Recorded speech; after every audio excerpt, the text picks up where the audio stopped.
Hey there, thanks for stopping by. I'm Digital Micro. You're watching the Digital Micro Trading Journal, day trading for ROI, no trade recommendations. It's just my trade journal. So what we have Monday, super important, is T+2 Month End. For those of you who don't know what that is, you need to Google that because this is key for balancing the books of the bigs, the banks, the hedge funds. It all matters on month end T+2. So we're going to talk Monday order flow signal for 11/28/22. We've got charts. Stay till the end. I give the results for my 5-point holiday trade plan. 24-hour M2K.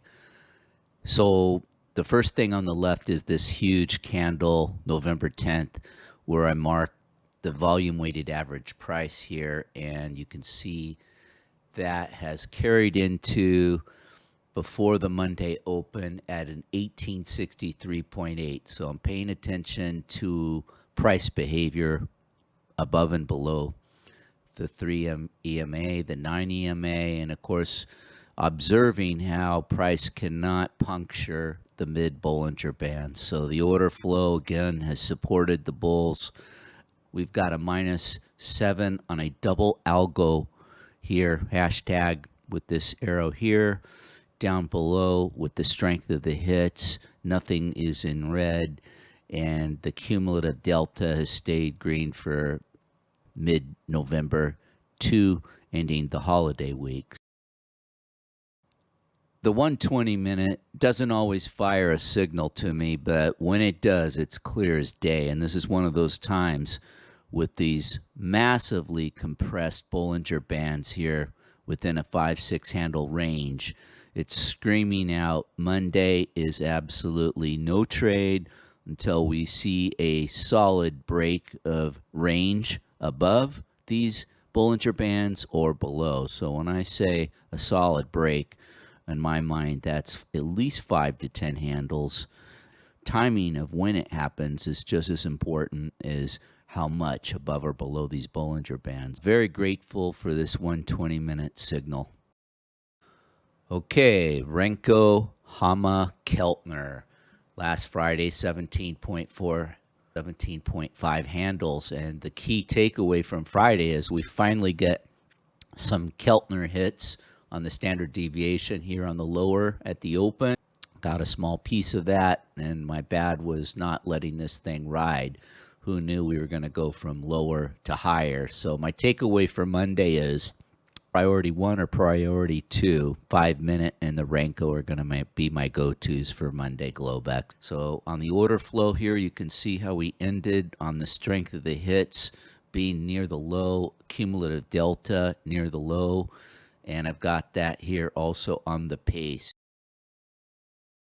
5-minute order flow chart. So the takeaway here for the new week is basically deltas have been really working out well. And just to prove the point here, we're looking at a 135 before the open, then a -56, and then we have this huge run up all the way to a 176 delta.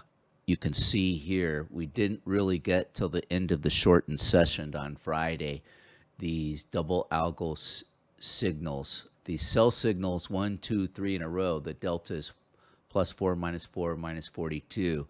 That is just brilliant, but the problem was so close to the close. So all this said, I'm going to be watching the 5-minute like a hawk. The order flow ended again on the 5-minute here at the lower end with a -907 on the strength of the punches, but still, again, holding the 70. Okay, my accountability journal for last week's trade plan. Number 1, the payout, 157 basis points versus target of 200.